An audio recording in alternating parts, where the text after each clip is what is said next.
Hello and welcome to Sought Afters with Sonita. In this video, we'll be discussing 12 toxic relationships that may lead to wrong marriage and how to fix them. These are types of relationships that society and culture just live with them as if they are okay. And you might just think that it is okay to move on like that, but it is a trap to lead you into a very regrettable marriage. So it is necessary to go through this, whether you are single or you are in a relationship. If you are single, you need to know this so that when you get into a relationship, you know what you're looking at. And when you're in a relationship, use this as an evaluation for your relationship to see if it is toxic or not, and use the solutions to fix them. At the end of this video, I will now tell us what a healthy relationship should look like, so that you know what we are looking at. When you see the bad, you should also know what the good is. So let's go right away to the 12 toxic relationships and their solutions. The very first one I'll talk about is a relationship with no plans. This kind of relationship, two people come together, they love each other, they accept to be in a relationship, but they have no plan for their future. They don't even have any timelines. There's no plan if they are getting married in 2 years, in 5 years, in 3 years, in 4 months. No plan whatsoever. They are just enjoying the company of one another. That's a planned relationship, and it is toxic because a time will come when one person will be getting older and getting fed up, while the other still think that they have about 5 to 10 more years to enjoy their singlehood. Proverbs 16 verse 9 tells us that in the heart, humans plan their course, but it is God that orders their steps. It is your responsibility for the two of you to sit together and plan how you want your relationship to work, so that even if God wants to help you, He will know how to order your steps. And if somebody is willing to just be wasting your time, you can as well leave the person. When they are ready, they can come back. The second type of toxic relationship I'll be talking about is secret relationship. You know, this kind of relationship where nobody knows, no mentor knows, no pastor, no friend, no parent. It is just a secret between the two of you. That is toxic. Why is it secret? Is a relationship a bad thing? As long as you've come of a certain age, everybody who loves you will be excited to hear that you are in a relationship. So if one person is saying that you both should hide it, that is a sign that there is a hidden agenda. Either the person has other relationship where they don't want you to know, either they have baggage in their past that they are hiding from you, they don't want people to tell you, or maybe there is sin, there is plan to be committing sin within the relationship, so that nobody will be there to monitor you through. Relationships should be open. Even before you say yes to a guy, or as a guy before you propose to a lady, somebody should know. I know there are some people, you don't want to spread your relationship to everybody until it is at a certain level. That's totally understood. But to say nobody should know, no. There should be somebody inside the relationship apart from the two of you. The third type of toxic relationship is a godless relationship. It's a relationship where it is just you and your partner in it. Ecclesiastes 4:12 tells us that a cord of 3 strands cannot easily be broken. So if it is just you and your partner, that you have put God aside, and that your own cord has but 2 strands, so the devil can break it at any time he likes. But if you bring God into it, you people can easily stand, because Jesus will make it a cord of 3 strands. How do you bring God into a relationship? Through prayers together and studying the word of God together. If you're in a relationship where you have neglected prayers and the study of the word together, it's a godless relationship. You two may as well be Christians, but your relationship has not been Christianized. So bring God into it. Somebody who hates the word and prayer cannot love the Lord. So he cannot love you. Run. The fourth type of toxic relationship is the just for fun relationship. You just want to catch cruise. Maybe all your friends have girlfriends and boyfriends, and you're the only one left. You want boyfriend and girlfriend services when you're not ready for marriage yet. You just want to also have a girlfriend. Just for fun, not that you want to marry the person, not that you're even looking for a wife or for a husband. That is toxic. It will hurt you. It will hurt the person. It will hurt even your relationship with God, even your future marriage, because you will develop soul ties with people that at the end of the day, you'll need to separate from them. And the heartbreaks will be many, because that person you're playing with is surely not playing with you. He's seeing a spouse in you, and that is defrauding. Another type of toxic relationship is the abusive relationship. The abuse could be verbal, physical, sexual, or emotional. The person is treating you less than who you are, trying to intimidate and suppress you, beating you, insulting you, calling you names, making you look down on yourself. That is abusive. You should not even be there. I don't totally understand this situation where somebody will be beating you. Why? Somebody should ever beat you for any reason, even in marriage, not to talk of in courtship. It should never happen. If you are the person giving out the abuse, go and grow up. You're not ready for marriage yet. Go back, work on your character, seek counseling, seek therapy, pray, draw closer to God. And if you're the one collecting the abuse, like they're abusing and you're staying there, withdraw, talk with the person, and give the person the space that they need to grow up before coming back to the relationship to move on. And if they are not ready to grow up and you're not ready to spend the rest of your life under abuse, please leave. This 6 type of toxic relationship is really something I want to pound on because it's too common in this our era. It is the too busy relationship. People get into relationship when they don't have time for it. You're in a relationship, both of you are just too busy. One person is busy with school, another one is busy with work, another is busy with ministry, you're busy with every other thing apart from the relationship. Then you're not ready for relationship.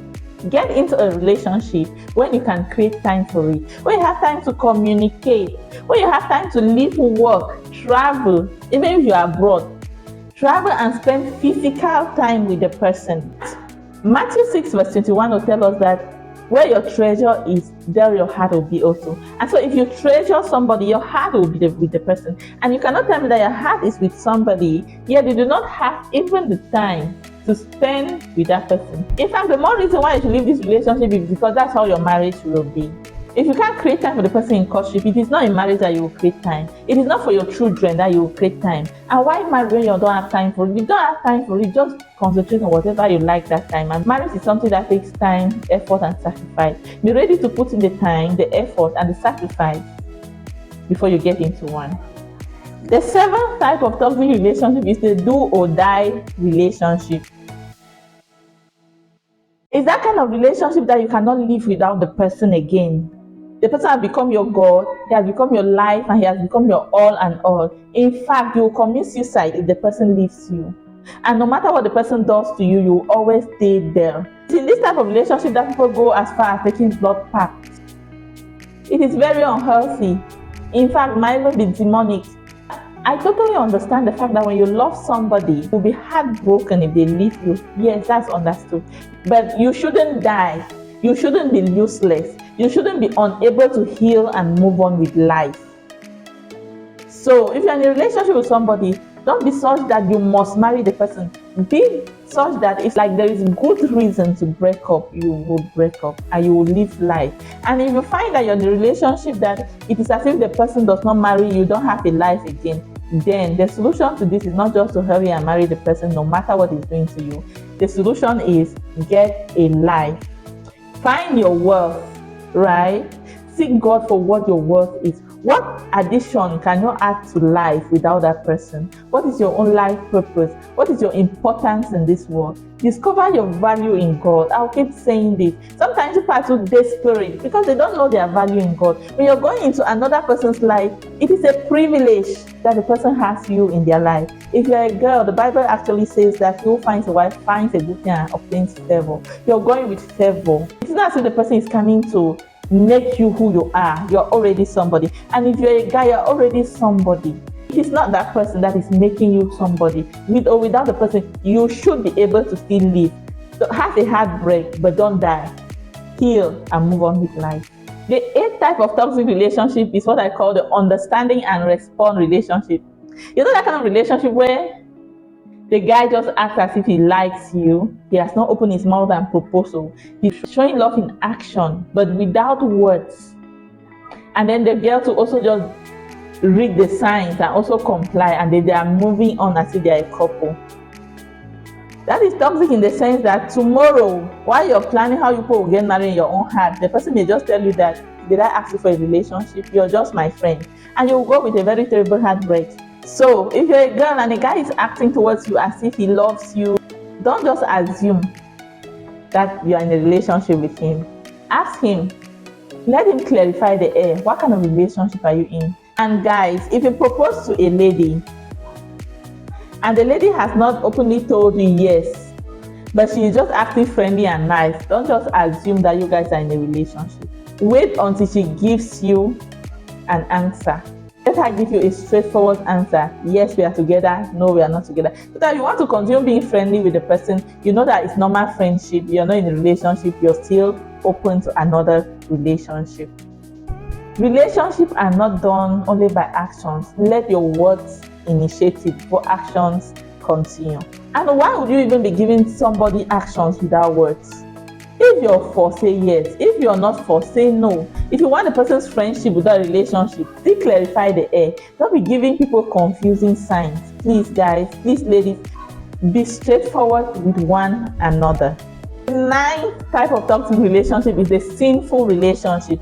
In fact, any relationship that has sin involved is destroying their very foundation, because the foundation of marriage is God. And if you are sinning against that same God in the relationship, like the two of you have agreed to sin against God, like Ananias and Sapphira did, you may as well just die like them at the end. Because even if you don't die physically, you're killing your very own marriage. You might agree to lie to everybody about something within your relationship. You're destroying it. You might agree to live in sexual immorality and hide it. You're destroying it. You might even be pregnant from sexual immorality, and because your stomach is not big, you just want to have a wedding. You're destroying the very foundation of your marriage. So what do you do when you are living in sin in a relationship? Repent.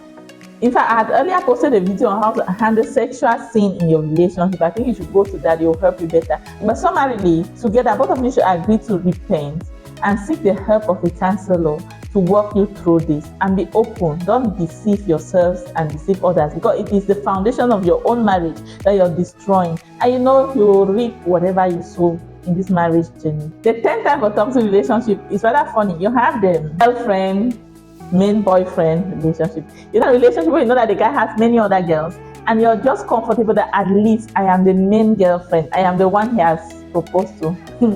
That's terrible. That's a very red flag.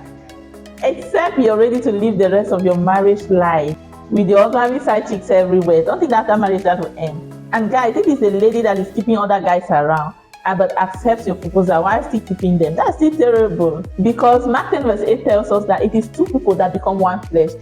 Not two people plus their side chicks and their side guys that become one flesh. So, and if you're of that mentality that says that all men cheat, then know that you're living a lie. Not all men cheat.